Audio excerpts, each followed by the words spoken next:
ನಮಸ್ಕಾರ ಫ್ರೆಂಡ್, ನಮ್ಮ channel subscribe ಆಗಿ ಹಾಗೆ ಲೈಕ್ ಮಾಡಿ ಶೇರ್ ಮಾಡಿ ಫ್ರೆಂಡ್ ಕರ್ನಾಟಕ ಗೃಹ ಮಂಡಳಿ ವತಿಯಿಂದ ಏನು ಸೈಟು ಮತ್ತು ಮನೆಗಳಿಗೆ ಅರ್ಜಿ ತರೆಯಲಾಗಿದೆ.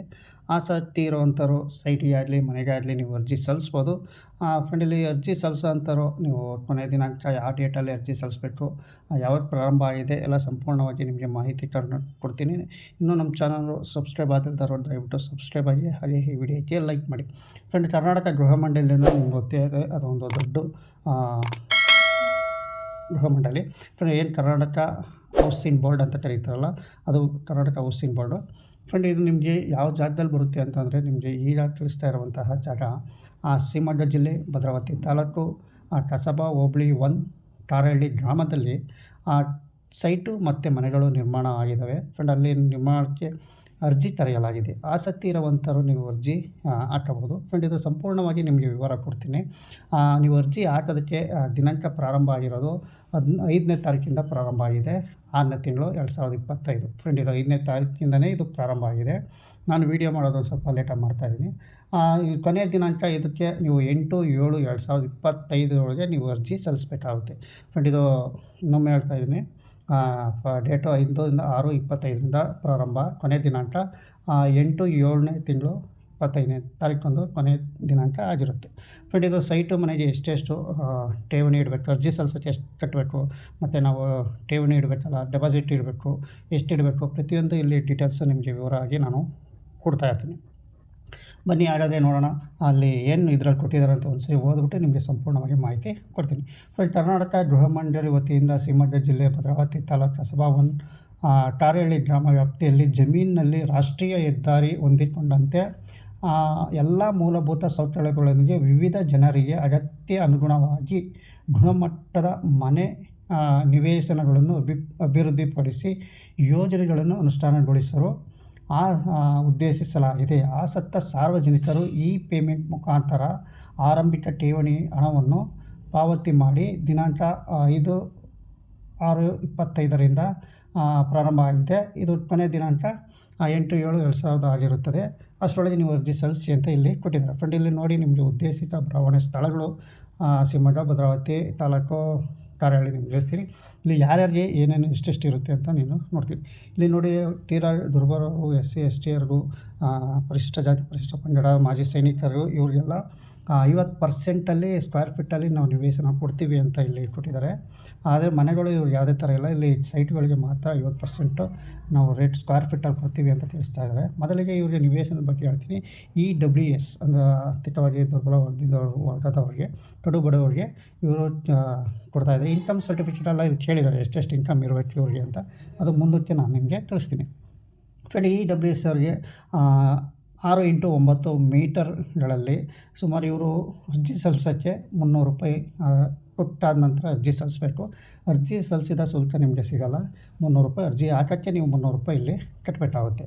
ಫ್ರೆಂಡ್, ನಿವೇಶನ ಆರಂಭಿಕ ಠೇವಣಿ ಅಂದರೆ ಇವರು 10,000 ರೂಪಾಯಿ ಇಲ್ಲಿ ಠೇವಣಿ ಇಡಬೇಕಾಗುತ್ತೆ. 10,000 ಠೇವಣಿ ಇಟ್ಟ ನಂತರ ನಿಮಗೆ ಇಲ್ಲಿ ಸ್ಕ್ವೇರ್ ಫೀಟಲ್ಲಿ 600 ರೂಪಾಯಿ ನಿಮಗೆ ಇಲ್ಲಿ ಸಿಗುತ್ತೆ.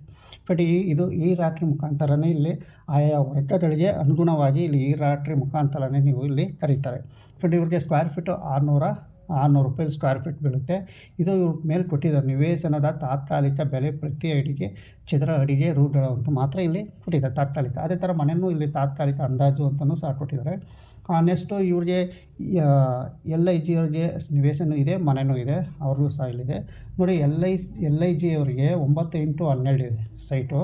ಬಟ್ ಇವ್ರಿಗೆ 500 ರೂಪಾಯಿ ಅರ್ಜಿ ಹಾಕೋಕ್ಕೆ 500 ರೂಪಾಯಿ ಶುಲ್ಕ ಇರುತ್ತೆ. ಅದೇ ಥರ ಇಲ್ಲಿ ಇವರಿಗೆ 30,000 ರೂಪಾಯಿ ಸೈಟ್ಗಳಿಗೆ ಅಂದರೆ ನಿವೇಶನಗಳಿಗೆ 30,000 ರೂಪಾಯಿ ಠೇವಣಿ ಇಡಬೇಕಾಗುತ್ತೆ. ಅದೇ ನಿಮಗೆ ಮನೆ ಬೇಕು ಅಂದರೆ LIG ಅವರಿಗೆ ಆರಂಭಿಕ ಠೇವಣಿ ನೀವು 1 ಲಕ್ಷ ರೂಪಾಯಿ ಕೊಡಬೇಕಾಗುತ್ತೆ. ಆರಂಭಿಕ ಠೇವಣಿ 1 ಲಕ್ಷ ರೂಪಾಯಿ ನೀವು ಇಟ್ಟಬೇಕಾಗುತ್ತೆ. ಮತ್ತು LIG ಅವರಿಗೆ ನೀವು ಮನೆ ಕೊಂಡ್ಕೋಬೇಕು ಅಂದರೆ 55 ಲಕ್ಷ ಇಲ್ಲಿ ಹಾಕಿದ್ದಾರೆ. ಬಟ್ ನೀವು 2 BHK 1 BHK ಅಂತ ಹೆಚ್ಚಿನ ಮಾಹಿತಿಗಾಗಿ ನೀವು ಇಲ್ಲಿ ಕೆಳಗಡೆ ಫೋನ್ ನಂಬರೆಲ್ಲ ಕೊಟ್ಟಿರ್ತಾರೆ, ಅಲ್ಲಿ ಕಾಂಟ್ಯಾಕ್ಟ್ ಮಾಡ್ಕೋಬೇಕಾಗುತ್ತೆ. ಇಲ್ಲಾಂದರೆ ಗೃಹ ಮಂಡಳಿ ವೆಬ್ಸೈಟಲ್ಲಿ ಲಿಂಕ್ ಹಾಕಿರ್ತೀನಿ, ಅದರಲ್ಲಿ ನೀವು ಓಪನ್ ಮಾಡಿದ್ರೆ ಪ್ರತಿಯೊಂದು ಇದ್ರ ಬಗ್ಗೆ ಮಾಹಿತಿ ನಿಮಗೆ ಸಿಕ್ಕಿರುತ್ತೆ. ಆದ ನಂತರ ನಿಮಗೆ ಇಲ್ಲಿ ತೋರಿಸ್ತಾ ಇದ್ದೀನಿ MIG ನೋಡಿ. MIG ಅವರಿಗೆ 9x15 ಇಲ್ಲಿ ಸೈಟು 9x15 MIG ಅಲ್ಲಿ ಇರುತ್ತೆ. ನೋಂದಣಿ ಠೇವಣಿ ಇವರಿಗೆ ₹1000 ಅಂದರೆ ಅರ್ಜಿ ಸಲ್ಲಿಸೋದಕ್ಕೆ ನೀವು ₹1000 ಅರ್ಜಿ ಸಲ್ಲಿಸೋಕ್ಕೆ ಇವರು ತಗೊಂಡಿರ್ತಾರೆ. ಅದೇ ಥರ ನಿವೇಶನಕ್ಕೆ ಇಲ್ಲಿ ₹50,000 ಇವರು ಠೇವಣಿ ಇಡಬೇಕಾಗ್ತದೆ. ಅಂದರೆ ನೀವು ಸೈಟ್ ಒಳಗೆ ಅರ್ಜಿ ಸಲ್ಲಿಸಾದ್ಮೇಲೆ ₹50,000 ನೀವು ಠೇವಣಿ ಇಡಬೇಕಾಗುತ್ತೆ. ಫ್ರೆಂಡ್, ಇದು ನೀವೇನೋ ಮನೆ ಬೇಕು ಅಂತಂದರೆ MIG ಅವರಿಗೆ ಮನೆ ಬೇಕು ಅಂದರೆ ಇವರು ₹2,00,000 ಇವರು ಠೇವಣಿ ಇಡಬೇಕಾಗುತ್ತೆ. ಮನೆ ಬೇಕು ಅಂದರೆ 2,00,000 ಠೇವಣಿ ಬೇಕಾಗುತ್ತೆ. ಅದೇ ಥರ ಇವರಿಗೆ ₹70,00,000 ಇಲ್ಲಿ ಇವರು ತೋರಿಸ್ತಾ ಇದ್ದಾರೆ. ಫ್ರೆಂಡ್, ಮನೆಗಳಿಗೆ ₹70,00,000 ಅಂತ ಕೇಳ್ತಾ ಇದ್ದಾರೆ. ಇವ್ರಿಗೆ ಅದೇ ಸೈಟ್ಗಳಿಗಾದರೆ ಸ್ಕ್ವೇರ್ ಫೀಟು ₹1,200 ಇರುತ್ತೆ. ಫ್ರೆಂಡ್, ಇಲ್ಲಿ ಇವರು LIG, MIG ಮತ್ತು IIG ಅವರಿಗೆ ಇಲ್ಲಿ ಸ್ಕ್ವೇರ್ ಫೀಟ್ ಇವ್ರಿಗೆ ಸೈಟ್ಗಳು ಬೇಕು, ನಿವೇಶನಗಳು ಬೇಕು ಅಂದರೆ ₹1,200 ಸ್ಕ್ವೇರ್ ಫೀಟ್ ಆಗಿರುತ್ತೆ. ಅದೇ MIG 12x18 ಇದೆ, ಇವ್ರಿಗೆ ₹1,500 ಠೇವಣಿ ₹75,000 ಇರುತ್ತೆ ಸೈಟ್ಗಳಿಗೆ. ಅದೇ ಮನೆಯದು ಇವ್ರಿಗೇನು ಕೊಟ್ಟಿಲ್ಲ ಫ್ರೆಂಡ್. ಇಷ್ಟು ಇವ್ರು ಮಾತ್ರ ₹75,000 ಸೈಟ್ ನಿವೇಶನಗಳಿಗಿರುತ್ತೆ.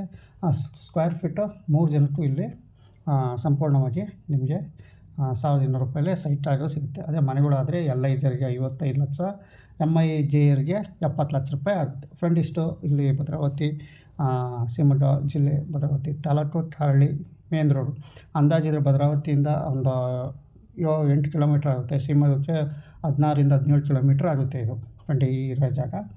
ನೋಡಿ, ನಿಮಗೆ ಹೆಚ್ಚಿನ ಮಾಹಿತಿಗಾಗಿ ಇಲ್ಲಿ ಅರ್ಜಿ ಸಲ್ಲಿಸಲು ನೀವು ಆರಂಭಿಕ ಪೇಮೆಂಟ್ ಮುಖಾಂತರ ನೀವು ಅರ್ಜಿ ಸಲ್ಲಿಸಬೇಕಾಗುತ್ತೆ. ಅಂದರೆ ಪೇಮೆಂಟ್ ಮುಖಾಂತರ ಅರ್ಜಿ ಹಾಕಬೇಕಾಗುತ್ತೆ. ನೀವು ವೆಬ್ಸೈಟಲ್ಲಿ ಇಲ್ಲಿರುತ್ತೆ, ಫೋನ್ ನಂಬರ್ಗಳು ಇಲ್ಲೇ ಕೊಟ್ಟಿರ್ತಾರೆ.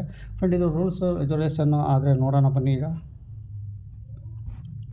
ಫ್ರೆಂಡು, ಮನೆಗಳ ಹಂಚಿಕೆಗಾಗಿ ಹೊಸದಾಗಿ ಅರ್ಜಿ ಸಲ್ಲಿಸಲು ಅರ್ಜಿದಾರರ ನೋಂದಣಿ ಶುಲ್ಕ ಮತ್ತು ಆರಂಭಿಕ ಠೇವಣಿಯನ್ನು ಮಂಡಳಿಯ ವೆಬ್ಸೈಟ್ಗಳಲ್ಲಿ ಪೇಮೆಂಟ್ ಮುಖಾಂತರ ನೀವು ಆನ್ಲೈನ್ ಮುಖಾಂತರ ಅರ್ಜಿ ಸಲ್ಲಿಸಬಹುದಾಗಿದೆ. ಅಂದರೆ ಮೊದಲಿಗೆ ನೀವು ಪೇಮೆಂಟ್ ಮಾಡೋ ನಂತರ ನೀವು ಆನ್ಲೈನಲ್ಲಿ ಅರ್ಜಿ ಸಲ್ಲಿಸಬೇಕಾಗುತ್ತೆ ಅಂತ ಇಲ್ಲಿ ತಿಳಿಸ್ತಾ ಇದ್ದಾರೆ.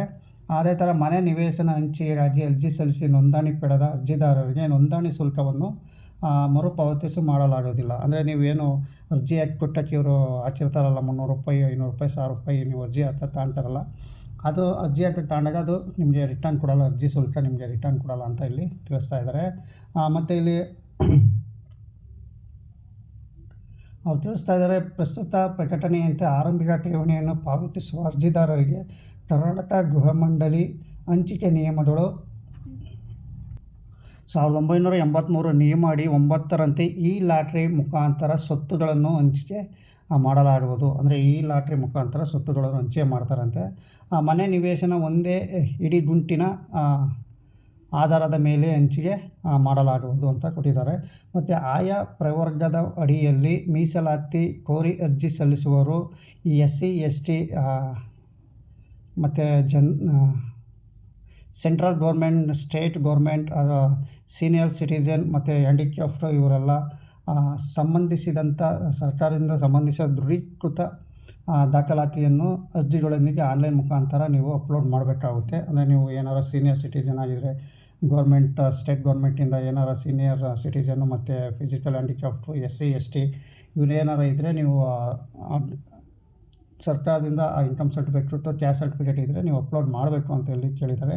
ಆರ್ಥಿಕವಾಗಿ ದುರ್ಬಲ ವರ್ಗದ ಅಂದರೆ EWS ಅಂತ ಹೇಳಿದ್ವಲ್ಲ, 50% ಸೈಟ್ ಕೊಡ್ತೀವಿ ಅಂತ ಹೇಳಿ ₹600 ಸ್ಕ್ವೇರ್ ಫೀಟ್ ಅಂತ ಹೇಳಿದ್ರಲ್ಲ, ಅದ್ರ ಬಗ್ಗೆ ಇಲ್ಲಿ ತಿಳಿಸ್ತಾ ಇದ್ದಾರೆ. ಫ್ರೆಂಡ್, ಆರ್ಥಿಕ ದುರ್ಬಲ ವರ್ಗದವರ EWS ನಿವೇಶನಗಳನ್ನು ಶೇಕಡ 50% ರಿಯಾಯಿತಿ ದರದಲ್ಲಿ ಹಂಚಿಕೆ ಇರುವುದರಿಂದ ನಿವೇಶನದ ವಿಸ್ತೀರ್ಣವು 54 ಚದರ ಅಡಿ ಇದ್ದು ಹೆಚ್ಚಿನ ವಿಸ್ತೀರ್ಣಕ್ಕೆ ಮಂಡಳಿಯ ನಿಗದಿಪಡಿಸಿದ ಪೂರ್ಣ ದರವನ್ನು ನಿಗದಿಪಡಿಸಲಾಗುವುದು. ಅಂದರೆ ಈ ಬಡವರಿಗೆ ಅಂತ ಇಷ್ಟು ಮೀಸಲಾತಿ, ಇಷ್ಟು ಅಡಿ ಅಂತ ಕೊಟ್ಟಿರ್ತೀವಲ್ಲ, ಅಷ್ಟೇ ಅಡಿ ಅಂತ ನಾವು ಕೊಡ್ತೀವಿ. ನೀವೇನಾದ್ರು ಜಾಸ್ತಿ ಕೇಳಿದ್ರೆ ಅದು ದರ ಏನು ಪೂರ್ಣ ಪ್ರಮಾಣದಲ್ಲಿ ದರ ಕಟ್ಟಬೇಕು ಅಂತ ಇಲ್ಲಿ ಕೇಳ್ತಾ ಇದ್ದಾರೆ. ಮತ್ತು ಆರ್ಥಿಕ ದುರ್ಬಲ ವರ್ಗದ EWS ನಿವೇಶನಗಳು ಶೇಕಡ 50% ರಿಯಾಯಿತಿ ದರದಲ್ಲಿ ಹಂಚಿಕೆ ಮಾಡುವುದರಿಂದ ಆರ್ಥಿಕ ದುರ್ಬಲ ವರ್ಗದ ನಿವೇಶನಗಳಿಗೆ ಅರ್ಜಿ ಸಲ್ಲಿಸುವವರು ಇತ್ತೀಚಿನ ತಮ್ಮ ಕುಟುಂಬದ ಆರ್ಥಿಕ ವರಮಾನ ನಗರ ಪ್ರದೇಶ ಅರ್ಜಿದಾರರು ಸುಮಾರು ನಗರ ಪ್ರದೇಶದಲ್ಲಿ ₹2,00,000 ಮತ್ತು ಗ್ರಾಮೀಣ ಪ್ರದೇಶದಲ್ಲಿ ₹1,20,000 ಆದಾಯ ಮೀರಿರಬಾರ್ದಂತೆ. ಅಂದರೆ ನೀವೇನು EWS ನೀವು ಅರ್ಜಿ ಸಲ್ಲಿಸಬೇಕು ಅಂದರೆ ಹಳ್ಳಿಗಳಲ್ಲಿ 1,20,000 ₹1000 ಇನ್ಕಮ್ ಸರ್ಟಿಫಿಕೇಟ್ ಒಳಗಡೆ ಇರಬೇಕು. ನಗರ ಪ್ರದೇಶದವರು 2 ಲಕ್ಷದ ಒಳಗಡೆ ಇನ್ಕಮ್ ಸರ್ಟಿಫಿಕೇಟ್ ಇದ್ದರೆ ನೀವು ಅರ್ಜಿ ಸಲ್ಲಿಸೋಕ್ಕೆ ಅರ್ಹತೆ ಅಂತ ಇಲ್ಲಿ ತಿಳಿಸ್ತಾರೆ. ಫ್ರೆಂಡ್, ಇವೆಲ್ಲ ಅರ್ಜಿ ಸಲ್ಲಿಸುವುದು ಮೊದಲು 10 ವರ್ಷ ಕಡಿಮೆ ಇರಬಾರ್ದು. ಅಂದರೆ ಕಾಯಂ ನೀವು ಕರ್ನಾಟಕದಲ್ಲಿ ಮಿನಿಮಮ್ 10 ವರ್ಷ ನೀವು ಇಲ್ಲಿ ಇರಬೇಕು.